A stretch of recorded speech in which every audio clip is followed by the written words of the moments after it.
So I'm Andrew Desmond, I'm the Capital Project Manager for the Tuggerah Alliance. So my team is responsible for all the larger scale projects the Alliance deliver, which initially was the Brixley 2 upgrade between Weber and Wimbledon, but over last year it's been getting bigger and bigger and bigger because also we've gained the emergency works response as well.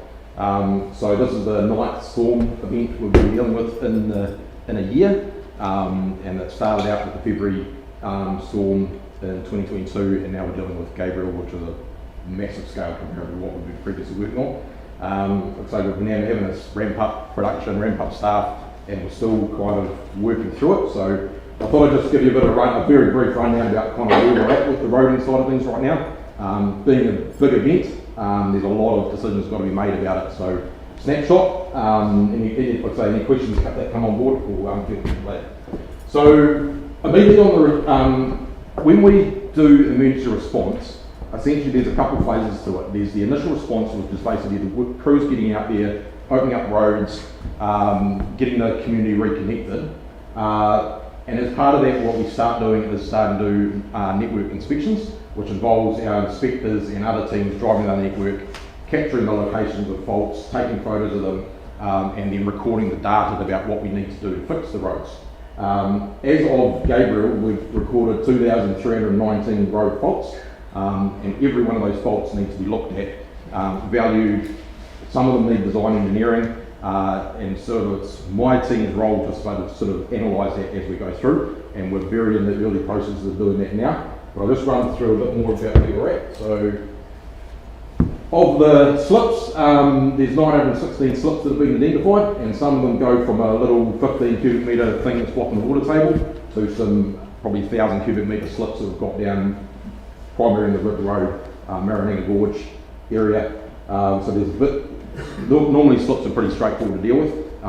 We've got some big issues going on right there. I think Trudy Riddell showed me a video of one of the ones that they had on their farm, and it was just slush coming down from the hills with the water rivers that were running down there. So there's a lot of work to go into actually stabilise them compared to normal events. We've got 507 flooding events, which is generally the areas that when inspected were basically covered in silt, covered in water, and we couldn't get too much detail. They will need further inspection to identify blocked culverts, how many water tables need cleaning, and any subsequent events that the flooding has caused, thinking bridges, bits and pieces. This is a big one, 507 dropouts we've got across the network right now. I'd say that's been started growing from February last year and growing and growing and growing.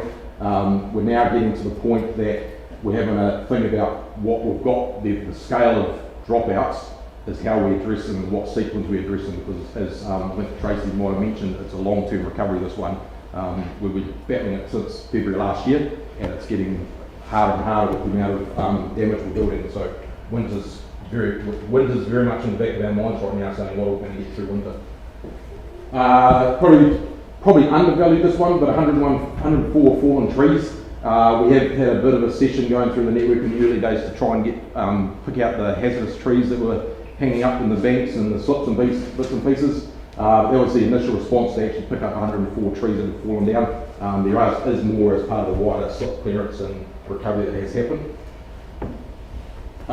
Bridges, so as in the initial stage of the inspections, we've identified 10 bridge structures which have taken a bit of minor damage to them, which is the railings. There's a little bit of pier scouring around the ends of them. Most of that's largely been addressed now, and while there's some repairs to do, it's not major damage. But the one we've got, and you may have seen the video on the news, is probably what features most in the recovery, was the bridge out at Rakatai Road that got taken out by basically the centre pier, basically got undermined and the centre pier disappeared and it took the whole bridge with it. So that's pretty high focus right now to work through that and get that back to the landowner that's on the other side. And we've had 3 major culverts that have been severely damaged. The major culverts are ones that essentially are bridges, but that's quite small, obviously diameter. So these 3 culverts that need rebuilding across the network. So what we're working on now. So local publicity works. This is the slips. This is the trees. This is the easy to repair stuff. We've got critical access works, that's also underway right now. So what's happened is Waka Kotahi, let's take a step back. When we have a storm event like this, council needs to go to Waka Kotahi central government to basically gain additional funding to support the recovery. On its own, Taranaki District Council would struggle to repair the amount of damage that we have across the network, so we get subsidised by the government. Usually the subsidy rate is 89%, and so that's why it's important that we go out there and value the work, understand what this is going to cost us, and then present our essentially a business case to central government to apply for funds.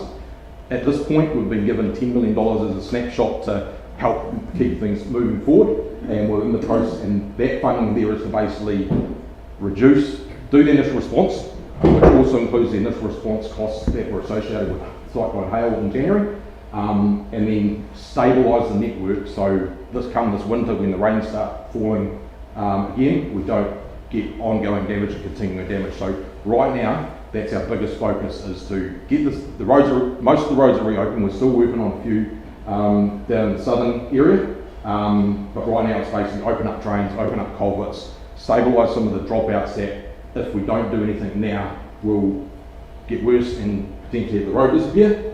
So that's really the focus right now.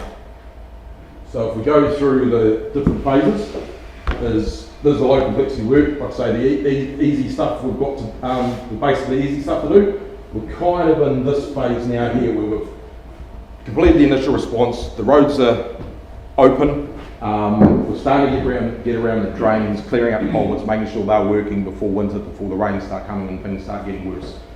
So we're largely through that initial response phase. There is a little bit more work to do because of the scale of the side of things, but it's largely happening down in the Akatea region right now. For the most part, when you drive around, I think I've been going out every other week recently, and every time I go out you can see that it's advancing. But I say there is still stuff out there, but they're not considered critical work comparative to what we've got else around the district. So for the wider side of things, this is the planned response side of things. So we're starting to transition into this phase now. That's largely around the dropouts and structures like the bridges and bits and pieces. So this is the big exercise. So we've got, if you're scaling it, the $10 million is to basically clear up the slips. We're talking about potentially 50 million, 70 million for the final recovery, but that's a lot of work to actually understand what that cost is and build that, and that's going to take a bit of time to develop. So right now we're very much in the planning phase of that. We're right at the start of the gate. So of those 2,000 faults that we've got out there, basically now got to go through every single one of those faults and look at it and say, well, what's that going to cost to repair? What options have we got to repair it? Is it going to be a retreat? Is it going to be a retaining wall? Is it going to be let's just patch it up and move on? Because, like I say, the scale is quite big on this one and it's going to take a bit of time. So all those dropouts that we've got, there's 507 I think it was dropouts. Everyone has to have an engineering assessment on it, determine what the cause is, determine what the solution is going to be, apply for funding, potentially depending on what size of the dropout is, it's design and engineering, it's geotechnical testing. There's a lot of consenting work we've got to do, and we're right at the start of the gate on that right now. So what's happening in our team is basically of those high complexity, medium complexity, high complexity faults, we're trying to work out what's the highest priority essentially. We want to take the personal opinions out of this recovery, because when you've got small scale stuff, we'll go to that one, we'll repair that one. But we've got 500 faults, what's the most important one? Why should we be doing this one as opposed to the one down the road in that section of the community? So we're working to coordinate that and just present to basically a non-biased way to do these repairs. So we get a lot of chatter coming in from all different various people and say, what about my one, what about my one? What we're going to do is basically prioritise this. We're going to get approval for the process, and then we're going to present it as a public, I suppose, so everyone's got access to it. And so when people ring us and say, what's happening in that thing, we can look at this and say, this is where it is, this is what's happening, we're focusing on these priorities right now, and we're going to move on to the next ones when we've got these priorities to deal with. You think about the Taranaki District, there's a lot of no exit roads around here. This no exit road, while it might be serving three vehicles or three farms or three households, it might be a school bus route. It might be at a critical access point of view. Particularly, I use my community down at Coomera as an example. My community has got basically one way in and feeds about 6 different no exit roads. If that one critical route was taken out, then a whole bunch of communities affected. So yeah, we're trying to basically rank that and figure out how we're going to respond to the different needs of the different networks. So that's a bit of a work in progress, but I've got the social team, they're providing us the data. So during the event recovery, there was a lot of phone calls that went out to the different communities and people, and we're using that information to actually understand where people are, where the needs of the network are, and then developing that into a system that can actually do it, like I say, that non-biased response to this recovery. So there's all the upfront stuff. This is probably the more easy side of things, is actually getting the contractors in to actually come and recover it. It's the planning up front. If we plan for success, we're going to have a successful rebuild. If we just rush into things and we just do things on the back of a cigarette packet type thing, we're not going to get a good result for the Tanarua district.